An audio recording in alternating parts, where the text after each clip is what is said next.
বড়ই ফুরিয়ে যাচ্ছে, আজ আচার করব না, তাই কি কখনো হয়? এরকম আচার দেখে কার না লোভ লাগছে। চলুন দেখে নেই আমি কিভাবে এই আচারটা তৈরি করলাম। হ্যালো বন্ধুরা, আসসালামু আলাইকুম। কেমন আছো তোমরা সবাই? আশা করছি যে যেখানে আছো সবাই সুস্থ আছো।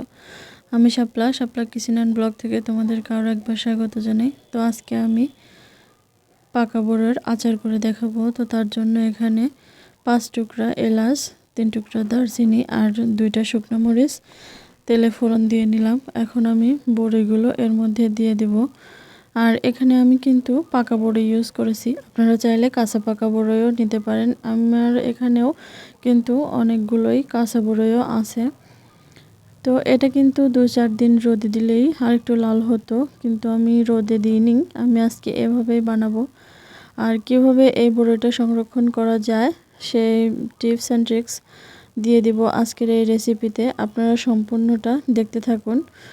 আর এখানে দিয়ে দিলাম লবণ, তাহলে বড়িটা থেকে পানি বেরোতে সাহায্য করবে এই লবণটা। ভিডিওটা না টেনে সম্পূর্ণ দেখতে থাকুন। যাদের আচার সারা বছর থাকে না, তারা এইভাবে আচার করলে ইনশাল্লাহ সারা বছর থাকবে। এখানে আমি 1 কাপ মতো পানি দিয়ে দিলাম। আর আমার এখানে কিন্তু বড়ই আছে 1.5 কেজি পরিমাণ। এখানে 1 চা চামচ হলুদও দিয়ে দিলাম। দিয়ে হলুদ জাস্ট অপশনাল, আমি একটু কালারের জন্য দিয়েছি, আপনারা চাইলে নাও দিতে পারেন। তো এটাকে এখন আমি ঢাকনা দিয়ে ঢেকে দেব, এটা সিদ্ধ হোক পানিটা শুকানো পর্যন্ত। আর এখানে আমি কিছু মশলা ইউজ করছি, এগুলো শুকনো খোলায় ভেজে গুঁড়ো করে নেব। এখানে আছে শুকনো মরিচ, কালো এলাচ, মৌরি, জিরা, ধনিয়া আর সরিষা। আমি এখানে মৌরি আর জিরাটা 2 টেবিল চামচ পরিমাণ ব্যবহার করেছি, আপনারা আপনাদের পরিমাণ মতো নিয়ে নেবেন। এই তো দেখুন এখানে কিন্তু বড়ইয়ের পানিটা শুকিয়ে গেছে। আর আমি মাঝে সাঝে ঢাকনা তুলে একটু নেড়েচেড়ে দিয়েছিলাম। আর এই বড়ইটা যেহেতু সিদ্ধ হয়ে গেছে, একটু এভাবেই চাপ দিলে কিন্তু বড়ইগুলো ভেঙে আসবে। আর চেষ্টা করবেন সব বড়ই যাতে এভাবে ভেঙে যায়, না হলে এর মধ্যে মিষ্টি মশলা কিছুই ঢুকবে না, ঝাল বলেন মিষ্টি বলেন কিছুই ঢুকবে না। সেজন্য এটাকে কিন্তু একটু চাপ দিয়ে গলিয়ে নিতে হবে। তো এখন আমি এর মধ্যে দিয়ে দেব গুড়। গুড়টা আপনারা আপনাদের বড়ের টক বুঝে তারপর দিয়ে দিবেন। আমি এখানে 3/4 কাপ দিয়ে দিলাম। আমার আচার তেঁতুলটা বড়ইটা কিন্তু টক। আর আপনারা চেষ্টা করবেন সব সময় টক বড়ই দিয়ে এই আচার করার। অনেকেই আছে বড়ইটা যত টক হয় ততটাই কিন্তু আচারটাও মজা লাগে। আর অনেকেই আছে একটু মিষ্টি টক কম মিষ্টি মিষ্টি সে বড়ই দিয়েও আচার বানায়, কিন্তু সেই বড়ইয়ের আচার কিন্তু অতটা টেস্ট হয় না। বড়ই যতটা টক হবে আচারও ততটাই টেস্ট হবে। তো দেখুন গুড়টা কিন্তু আমার গলে গেছে। এখন এই গুড়ের পানিটাও শুকিয়ে নিতে হবে। যাদের আচার নষ্ট হয়ে যায় তাদের জন্য বলছি, আচারটা যখন আপনারা বয়মে সংরক্ষণ করবেন, বয়মটাতে যাতে কোনো প্রকার পানি না থাকে এবং কোনো ফাঙ্গাস না থাকে সেদিকে কিন্তু খেয়াল রাখতে হবে। আর আচারে কখনোই হাত ব্যবহার করা যাবে না, সব সময় কিন্তু চামচ ব্যবহার করতে হবে। আর যারা আচার রোদে দেন না তাদেরকে বলছি, আচার কিন্তু 1 থেকে 2 দিন না দিলেও 1 দিন আচারটাকে রোদে দেবেন, তাহলে আচারটা মজবে ভালো আর বছর জুড়ে ভালোও থাকবে, নষ্ট হবে না। সাধারণ কিছু টিপস ফলো করলে কিন্তু আচার নষ্ট হয় না, বছর জুড়ে এটা ভালো থাকে। আর এই যে এখানে আমি তেঁতুলের পাল্প দিয়ে দিচ্ছি। বড়ইটা কিন্তু একদম দোকানের স্বাদ আনার জন্য তেঁতুলটা অবশ্যই দিয়ে দিতে হবে। তেঁতুলটা মাস্ট দিতেই হবে। যদি আপনারা পারফেক্ট স্বাদ চান তাহলে তেঁতুলটা দিতে হবে।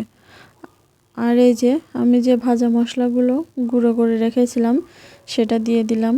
এখান থেকে অর্ধেকটা আমি এখানে দিয়ে দিচ্ছি, আর অর্ধেকটা আমি আরেকটা আচার বানাবো সেটাতে দিয়ে দেব। তো এখান থেকে অর্ধেকটা দিয়ে দিলাম। আর আমি এখানে 2 টেবিল চামচ ভিনেগার ইউজ করলাম প্রিজারভেটিভ হিসাবে।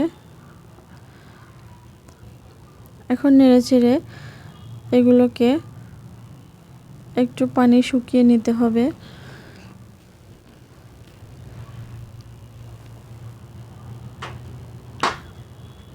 আর এখন কিন্তু অনবরতই নাড়তে হবে, না হলে নিচটাতে ধরে যাবে। দেখুন আমার কিন্তু বড়ই আর আস্ত নাই, যেহেতু এটা প্রথমেই পানি দিয়ে সিদ্ধ করে নিয়েছিলাম। বড়ইগুলো অনেক নরম হয়ে গেছিল, একটু চাপ দিলে ছেড়ে আসছিল। আর দেখতেই পারছেন আমার আচারের কিন্তু কালারটা চেঞ্জ হতে শুরু করেছে। এটা যখন আপনারা বয়মে সংরক্ষণ করবেন তখন কিন্তু 1 থেকে 2 মাস পর পরই এই আচারটা একটু রোদে দিতে হবে। আপনারা চাইলে বয়মটা সহই রোদে দিতে পারেন। 1-2 ঘন্টা একটু রোদে দিলেন, তারপরে তুলে রাখলেন, তাহলে কিন্তু আচারটা অনেক দিন ভালো থাকে। খেয়াল রাখবেন নিচে যাতে পুড়ে না যায়। নিচে যদি পুড়ে যায় তাহলে কিন্তু আচারটার টেস্ট অনেকটাই নষ্ট হয়ে যায়। সেজন্য অনবরত এটাকে নেড়ে চেড়ে কাঙ্ক্ষিত কালার করতে হবে।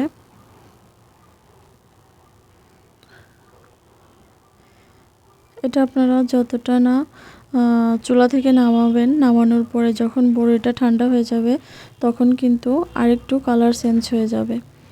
এই যে দেখুন আমার নাড়তে নাড়তে প্রায় কাঙ্ক্ষিত কালার চলে এসেছে। আমি এখন চুলাটা অফ করে দিব একটু পরেই।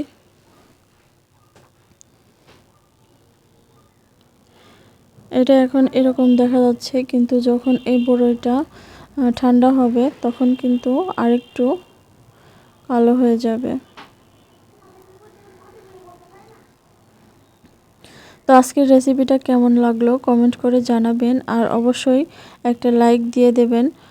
আর আমার চ্যানেলে যারা নতুন তারা প্লিজ চ্যানেলটাকে সাবস্ক্রাইব করে পাশে থাকা বেল বাটনটি অন করে দেবেন, যাতে পরবর্তীতে এরকম কোনো ভিডিও আপলোড করলে নোটিফিকেশন আপনাদের কাছে পৌঁছে যায়। তো আজকের মতো এখানেই বিদায় নিচ্ছি, সবাই ভালো থাকবেন।